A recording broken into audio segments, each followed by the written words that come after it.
All right. Good evening.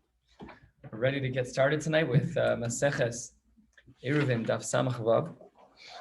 We're going to be a little staggered tonight. We're starting about a third of the way from the bottom on Samach Hey Amud Beis, and we're going to end similarly about a third of the way from the bottom of Samach Vav Amud Beis. And the reason we're doing that is because the next sugya begins there, and the shir that I listened to already learned the beginning of the sugya. Then you have to go back and repeat. So we're just going to start cleanly. It'll be exactly a blot tonight, just again staggered a third off. So we're starting on Samach Hey Amud Beis, 2/3 from the bottom. The words begin with Reish Lakish v'Talmidei de Rabbi Chanina. And we're going to be discussing a couple of different applications tonight about what we do, how we most effectively, I should say, how we properly rent. Let's say, for example, and this is going to be our first case, that you own a mavui with all of its houses, and you rent out. You're the landlord, and you rent out. So what happens if the guy renting the house is not there for Shabbos? Can I rent from you, the landlord? That was a case that took place in the early times of the Tanaim. Let's get started with this case. Reish Lakish v'Talmidei Rabbi Chanina, iklu lahu pundak. They went to a particular place, someone who owned homes, and he would rent them out.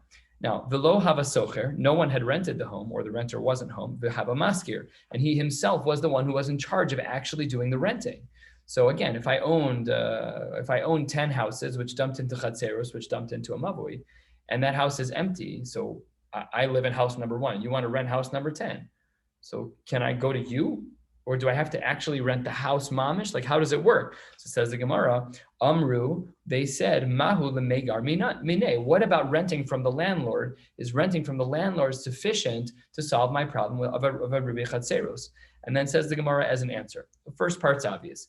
If you don't have the power to actually remove someone from the premises, so under those circumstances, everyone agrees there that you can't rent from a goy, even if he is the landlord, or when he's the landlord, if he doesn't have the power to evict whoever's living there. That's for sure. What is the question? The question is, if in fact the landlord is able to vacate that home, he has the power to do so, then do we say that his power to do so is sufficient? So then the Gemara poses our question as follows. Because he has the theoretical power to evict someone and to vacate the premises, so therefore, therefore we can rent from him, afalpi that he's not the one living in the house. Odilma, or perhaps we don't care about the theory, we only care about the practice.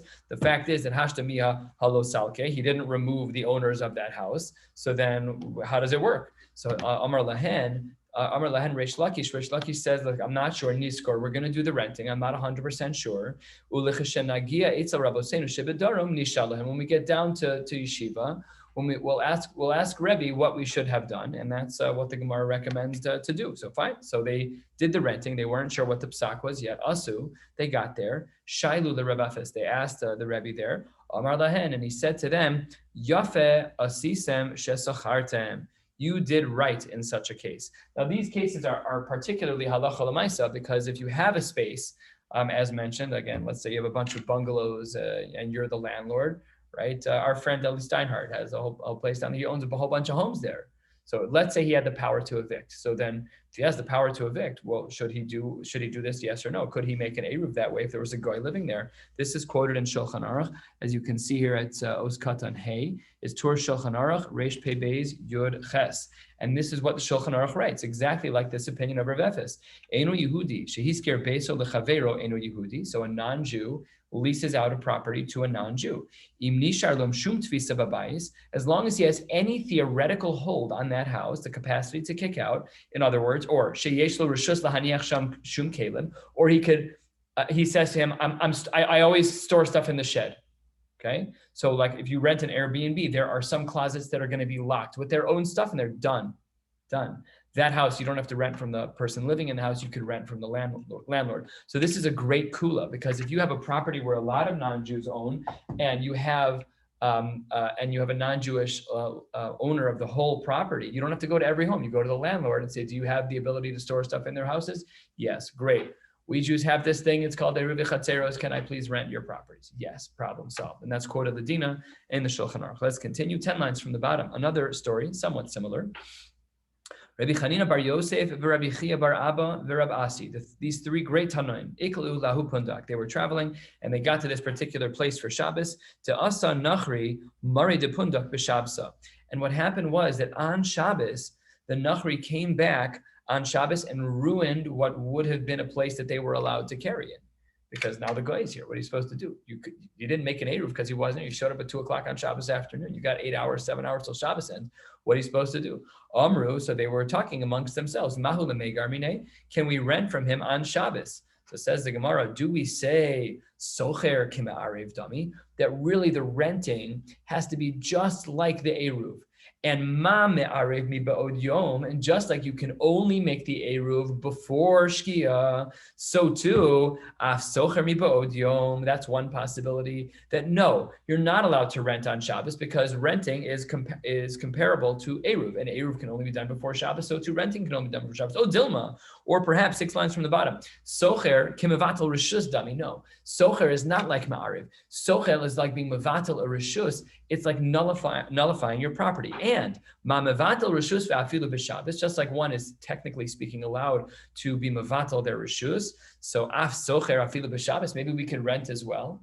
So this poses its own question. What about mekach u'memkar on Shabbos? We'll discuss that on the top of the Amud and quote a Tosfos there. But let's put that question on the side for just a moment. So it says the Gemara, which one is it? Do we compare socher to Eruv, and therefore you're not allowed to rent on Shabbos from the guy who just showed up? Or do we compare socher to hefker, to being mafkir, and I'm allowed to be mafkir on Shabbos, so therefore I can rent? Answers the Gemara with the machlokas amoraim, 4 lines from the bottom. Rabbi Chanina bar Yosef omer niskor, Rabbi Asi omer lo niskor. Rabbi Chanina bar Yosef says you're allowed to rent, and Rabbi Asi says you are not allowed. Amar lahu Rabbi Chia bar Abba nismoch al divrei zakein v'niskor. We should rely on the one who is older, and that would be the shita,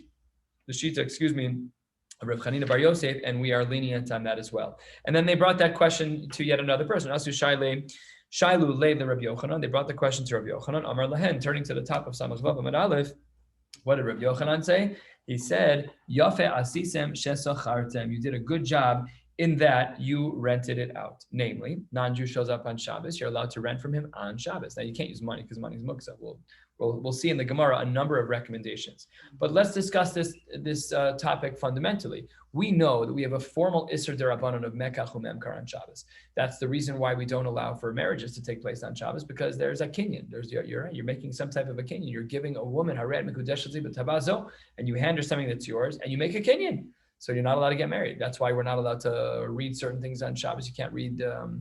We think, sale advertisements, you're not supposed to read this. We're afraid you might Shema Yichtov. Even some posts can write, you can't even read a menu on Shabbos. We're afraid Shema Yichtov or Shema Yimchok, depending on your personality, what you're going to do. We're concerned. So what about the halachos of Mekach u'Memkar?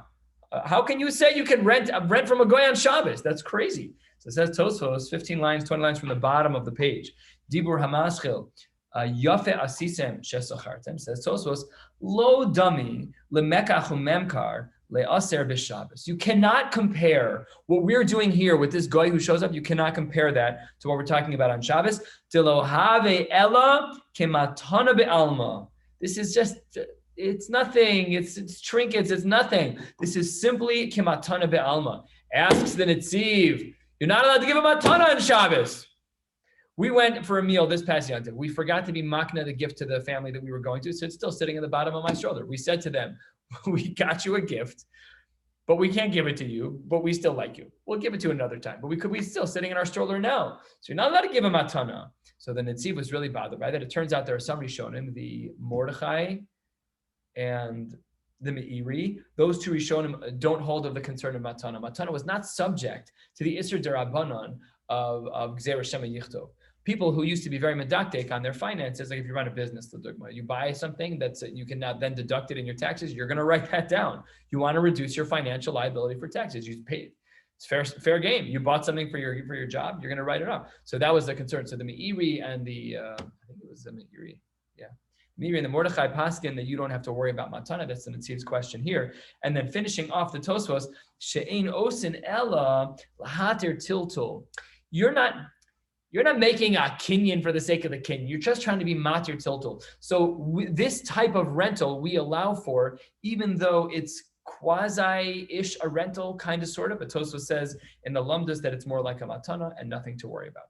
Okay, so then at the top of the page, top line, Samach Vav Amud Aleph, the Gemara is going to present two questions on this Gemara. Number one, Tahu ba Nahardai. The people of Naharda had questions on this. They were trying to analyze it. The word Tahu is a little interesting here. Where's that Rashi? Is it here? Anyways, they were asking on this, trying to figure out exactly what was going on, but not so much a question, more like analyzing, trying to learn. I don't understand. Rav Yochanan, the bottom of the page. This is the last shita we just learned. Rav Yochanan said, "Yafe asisim shesachartam ve'amar Rav Yochanan socher k'ma'arev dami." Do you remember on the bottom of the page we said, what is it more similar to? Is socher more similar to ma'arev, or is socher more similar to being mafkir yerushalayim? So there we said socher is like the other way, right? We said socher is like being a mafkir yerushalayim. The problem is that Rav Yochanan has a quote elsewhere that says the other way. Rav Yochanan socher k'ma'arev dami. So my lab, doesn't it seem to be ma ma'arev mi ba'od yom af socher mi ba'od yom? Going back to our initial two options that we presented on the bottom of Samach Hey Amud Beis in the Gemara, that maybe we should say that socher is like ma'arev, and just like ma'arev can only be done on Friday, so too socher can only be done on Friday. So says the Gemara, lo, you have narrowly looked at the comparison of socher to eruv, and then the Gemara presents a slew of comparisons of socher to eruv that Rav Yochanan could have easily meant without compromising his answer. Lo, says the Gemara, fourth line, ma me'arev. Just like when we do an eruv by a goy, the eruv can be v'afilu b'pachos mishava pruta. We said this already. We don't need the actual kinyan to be with a shava pruta. Can even be less. Af socher b'pachos mishava pruta. So no, you don't have to look at the comparison of socher and eruv as it relates to the timing. You could look at it as it relates to the volume of that which you need to use to actually generate the rental. It can be less than a shava pruta. I could walk over to someone with a tissue and say, "I'd like to rent your property. Here you go." And that works. So maybe that's what Rav Yochanan meant. And then the Gemara presents another possibility. Or maybe, and just like by ma'arev, by making an eruv, we saw in the previous blot that you're allowed to function as a worker. And we gave as the example there that you can store stuff on the property. Just like by eruv, you can do that. Af socher, here too on Shabbos, when the guy shows up in the middle of Shabbos afternoon, we can also treat you like a socher lakito. Afilu schiru lakito, that would work too. Here's a third possibility. Uma me'arev, just like by eruv, chamisha sheshrin b'chatzer echad, b'chatzer achas, echad me'arev al yedei kula. And just like we're lenient that if 5 people live in the same space, we allow one to bring an eruv for all of them. So charnami chamisha sheshrin b'chatzer achas, echad tzorcha al yedei kula. Plenty of different possibilities. Namely, you asked me a stira and Rav Yochanan. Rav Yochanan answered our question that when the guy shows up at 2:00 on Shabbos afternoon and he ruined what your capacity to be metaltel, so Rav Yochanan said you're allowed to be lenient, and seemingly we inferred from the Gemara that socher must therefore be similar to being mafkir. Asks the Gemara, socher is not similar to mafkir. Rav Yochanan himself says socher is similar to ma'arev. Says the Gemara, relax, don't look so narrowly. Socher and ma'arev could be about a bunch of different things. It could be about shava pruta, it could be about schir lakito, and it could be about the 5 people who are allowed to be lenient and only give one. So the Gemara solves that problem with Rav Yochanan. Ask the Gemara halfway down. Tahi ba Rabbi Elazar. Rabbi Elazar was also bothered by this. Amar Rabbi Zera. Rabbi Zera says, I don't understand. Ma tahaya de Rabbi Elazar. What was he like so floundered by? What bugged him about this? Amar Rav Sheshes. Rav Sheshes says, Gavar Rabba ki Rabbi Zera lo yada ma tahaya de Rabbi Elazar. Rabbi Zera, you don't know what was bothering Rabbi Elazar? I'll tell you what was bothering him. Kakashele de Shmuel Rabbi. What was difficult for Rabbi Elazar to understand was his own Rebbe's shita of Shmuel. What did Shmuel say? These lines are a little cryptic, and then the Gemara will analyze them for more clarity. Says the Gemara, to Amar Shmuel, Kol makom she'osrin ume'arvin mevatalin.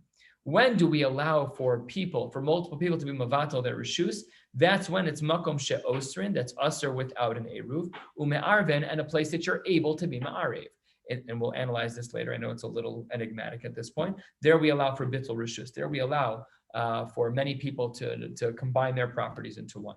Me'arvin ve'ein osrin, or osrin ve'ein me'arvin. If you have a place where you can put an eruv, but it wouldn't otherwise be usher even without it, or a place that's usher and you're not able to be ma'arev. Again, we'll explain these cases. In those cases, ein mevatlin. Okay, now let's analyze Shmuel's statement because it is a little difficult to understand without the analysis. Says the Gemara, what was the first part of Shmuel's statement? Here it goes. Kol makom she'osrin ume'arvin umevatlin Ume'arvin mevatlan. The first thing that Shmuel said was that any place that's usher without an eruv, and any place that you can put in an eruv, so then mevatlin, we allow multiple people to nullify their properties to join as one. Kigon, what is that case similar to? Kigon beis chatzeros zo lifnei mizo. You have two chatzeros, one that bleeds into the other. Okay, so that case we understand. Next case, me'arvin ve'ein osrin ein mevatlin. What did Shmuel mean when he said that it's a place where you can make an eruv, but they're really not usher to each other anyway? Kigon beis chatzeros upesach echad beinehen, that there's two chatzeros and there's one door that connects the two of them. And what Rashi adds here is that each of them also have an exit to the mavui, of their own exits to the mavui. So chatzer one can exit to the mavui on its own. Chatzer two can exit to the mavui on their own. They have one door that connects them. That's a case of ma'arvin ve'ein osrin. And what was the third case? And then we're going to understand what was bugging Rabbi Elazar. Says the Gemara, osrin ve'ein ma'arvin ein mevatlin. We said that if there's a case where it's usher to make an eruv, and you don't make an eruv, there you're not allowed to nullify the space. So says the Gemara, la'asuye mai. What case is that? Lav la'asuye nachri. Doesn't that exclude the case of nachri, that seemingly you're not allowed to be mevatel, to nullify multiple people's reshuyos, to combine them into one? And it can't be that it was done on Erev Shabbos. It has to be our case of on Shabbos. Why? Because b'da'asa me'esmol, had it been before Shabbos, logar me'esmol. We should have done the rental from the goy before Shabbos. Therefore, as we turn to the top of Samach Vav Amud Beis, says the Gemara Elalav, it must be da'asa b'shabsa, that the goy came back on Shabbos. Top Rashi Alma, bittul reshus lo tikun elahecha dechazu le'eruve me'esmol. So that didn't work. It had to be that there were mevatel reshus here. Vikatani, top line of the Gemara, Osrin ve'ein ma'arvin ein mevatlin shmamino. So Shmuel was of the opinion that there should be no bittul here. Yet on the top of the previous Amud, we said that if 5 people, we compared Socher to Ma'arev, and we said just like by Ma'arev, had there been 5 people, they could nullify their spaces into one. So too by Socher. Yet we see here that that's not true. We see here that you're not allowed ein mevatlin in a case where of a nachri, and that's our case. That's what was bothering Rabbi Elazar. The Gemara does not answer this question, and it leaves it totally hanging. It's the same thing like with the guy came on Shabbos, but the arrow was still okay because the arrow was put before Shabbos and it should be okie dokie. Only if the rental from the goy was done before Shabbos. But here they didn't rent from the goy. The goy showed up out of the blue and they never rented from him. So he ruins everything. You cannot be metaltal anymore. You don't need an eruv in that case where the goy, you don't have to rent from a goy if there is no goy. Right. He shocked you and showed up in the middle of Shabbos. So now what? So the Gemara wants to know, if he shocks you and shows up at 2:00 on Shabbos, what do we do? And the Gemara answers, you can be socher. It's quoted Ladin in the Shulchan Aruch. You're allowed to build. You're allowed to rent from him on Shabbos. How? Not with money, but with the tissue, with something that's a shavaputa, money's muksa, whatever it is. What? Yeah, I didn't understand that with the tissues. Yeah.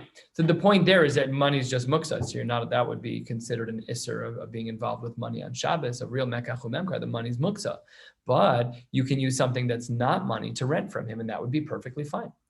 But what the Gemara was concerned about was one of the possibilities within Shmuel, because Shmuel at the top of the previous page, Rav Yochanan at the top of the previous page said that even if 5 Jews in a row, right, you can merge all their sheets, all their chatzeros together, all their batim together, so that they could then not have to rent. That's a possibility. So then Shmuel says that doesn't work, and that's what Rabbi Elazar doesn't understand Rav Yochanan.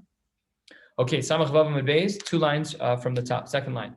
Amar Rav Yosef lo shmiya li hashmaisa. We've already seen this in Shas 10 times. We know that Rav Yosef had some type of memory loss. He remembered some things, as we'll see today, but not everything. So he's like, I don't know what you're talking about. Well, no, we've learned a lot of stuff today. What is he talking about? So thank you, Rashi. Rashi, second line, Di Ramaskal Hashmaisa, the statement of Shmuel to Shmuel, the Amar, and we're going to see more detail today. To Amar b'shtei chatzeros zo lifnei mizo sheyuchlu levatel. There Shmuel on the bottom of the previous page said that if you have 2 chatzeros, one that leads into a deeper one, so there Shmuel said that you're allowed to have bittul in such a case. So Rav Yosef said, I've never heard of that. Amar le Abaye, at amras ne'alon. You gave shir on that, Rebbe. Nebuch, you forgot. You forgot. Ve'aha amras alon. Here was the context in which you taught it to us. The Amar Shmuel taught us a din. Ein bittul reshus mechatzer lechatzer. Shmuel taught us that you're not allowed to be mevatel from one chatzer to the next. And as well, he taught Ve'ein bittul rishus bechorva. Now Rashi explains when it says ve'ein bittul rishus bechorva that you're not allowed to nullify a churva, a place, bechorva, to a place that has no one living in it. The case is where you have three properties and they're linear. I live in property one, and right next to me is a vacant property, and you live in property two. So we all have our own spaces, but there's a space in the middle that is charev. So there, Shmuel was of the opinion ve'ein bittul rishus bechurva, and then says Abaye back to his Rabbi Yosef, who had lost his memory. V'amris la, and Rabbi, you taught us Allah ki amar Shmuel ein bittul rishus mechatzer lechatzer. When Shmuel says that you're not allowed to be mavatal from one rishus to the next, lo amran, he only said that elashtei chatzeros u'pesach echad beinehen. He only said it in the case. Not the case of one within the other, but two chatzeros, each of which have their own exits to the mavoi, but still have a door between them. Aval zo lifnei mizo mitoch she'asurin al yedei mitoch she'asurin ze'al zeh mivatlan. There, Shmuel says you are allowed to be mavatl your chatzeros into one, no problem at all. So that's what he seemed to have forgotten. Now, Rabbi Yosef has this memory that's kind of lurking in his brain, and he says, Amar le ana amina mishmei de Shmuel hachi. How could I have possibly have said that? Shmuel had a side rule unrelated to this. It was just a general rule that we always have to follow the language of our Mishnah. And which Mishnah does Rav Yosef quote? Anshe chatzer velo anshe chatzeros. We're only talking about where there's one chatzer and not where there's multiple chatzeros. So there can't be bittul by Shmuel, because if we have to follow the lashon of the Mishnah says anshe chatzer, and Rav Yosef makes a diuk. It's anshe chatzer velo anshe chatzeros. So Amar le, Abaye says back to him, Rabbi, you taught us about that too. Amar le ki amras la mishmei de Shmuel ein lanu be'eruvin ela kalasha mishnasenu. What did Shmuel mean when he said that we always have to follow the language of the Mishnah, not the Mishnah of anshe chatzer where you make a diuk and say not anshe chatzeros?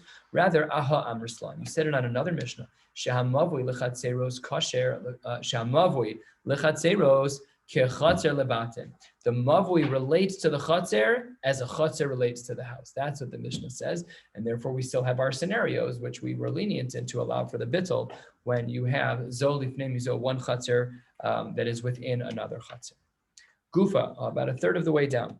We only have about 8 lines left for tonight, and then we'll pick up again tomorrow night for the next blot and a half. Tomorrow's Thursday, right? Yeah? Okay, so tomorrow night a blot and a half. Gufa, Amar Shmuel, ein bittul rishus michatzer lechatzer, ein bittul rishus bechurva. We saw this already, that Shmuel was of the opinion that there is no bittul rishus from one chatzer to the next, and we saw the caveat above. This only applies when there are two chatzeros that each have an exit to the mavui. However, if they were zo lifnei mizo, then we would allow for bittles. But in the other case, Shmuel doesn't allow it. And he also adds ve'ein bittul rishus bechurva. And here we see a dissenting opinion. For Rabbi Yochanan Amar, yesh bittul rishus mechatzer lechatzer, ve'yesh bittul rishus bechurva. We do allow for bittul rishus from one chatzer to the next. This is a big kula. V'yesh bittul rishus bechurva. Now let's talk out both cases. The first case of yesh bittul rishus mechatzer lechatzer is if I have one chatzer and you have another chatzer, and then there's a goy and a third chatzer, we can combine our chatzeros as if we're one, and therefore make it that there's only one Jew, because we merged our properties, one Jew and one goy, and then we don't even need to rent from the goy, because we paskin like Rabbi Elazar ben Yaakov, that when there's only one Jew and there's only one goy, you don't have to rent from him. Good to go. That's a big kula. And it's quoted Ladina and Shulchan Aruch as well. We'll say whatever. It's just quoted almost exactly in this way. And he quotes it almost word for word of Rav Yochanan. And then as well, the other case of the churba that Rav Yochanan is lenient with, where he says, v'yesh bittul rishus bechurba, that also means, as described before, if I have property 1 all the way to the right, property 2 all the way to the left, I live in 1, you live in 2, and there's a churba, this dead space in the middle, we still allow for bittul chatzeros, even though there's a dead space in the middle. That's amazing. That's a big kula. There's a space between you. Why do you allow that? So that's the sheets of Rav Yochanan. Vitzricha. What does the word vitzricha mean here? The Gemara is asking, why do they have to argue about both? Just teach me one case. You can teach me the case of chatzer to chatzer, and I'll be able to make the extension to churba. Or you can teach me the case of churba, and I'll make the extension back to chatzer to chatzer. But why teach me both cases? No matter what your shita is, if you're the machmir, if you're the mekil, I only need to hear one shita from you. The chatzer lechatzer is enough. Says the Gemara, no, that's not correct. You need to have both. Because if I only would have had the case of chatzer l'chatzer, maybe b'haka amar Shmuel, maybe there Shmuel would have been more makbid, mishum tahatash mishtei l'chud, v'hatash mishtei l'chud, because each person uses their chatzer separately. But maybe he would have thought aval churva de tashmish tachad l'tarvayhu, but in the churva that both people have the same access to it. So there maybe Shmuel would have treated it a little bit differently. And Ema Modi, Rabbi Yochanan, maybe he would have been lenient like Rabbi Yochanan to say that there's bittul. So therefore, Shmuel needed to teach both cases. And if you would have only thought we had the other way, if you would have only thought we had the case of the churva, so property, churva, property, if you would have only had that case, but Hakam Rabbi Yochanan, there Rabbi Yochanan is lenient. But maybe had in the case of Chatzer l'Chatzer, Modi le Shmuel, maybe then he would have agreed to the opinion of Shmuel, says the Gemara, Tzricha, therefore we need to have both cases. And that is how we understand this machlokas between Shmuel and Rabbi Yochanan, that we need both cases because it's easy to misunderstand. Because each Chatzer is dedicated. Property 1 is mine, property 2 is mine. Good. So I have a mina that we should not be able to share. So that's the chiddush of Rabbi Yochanan.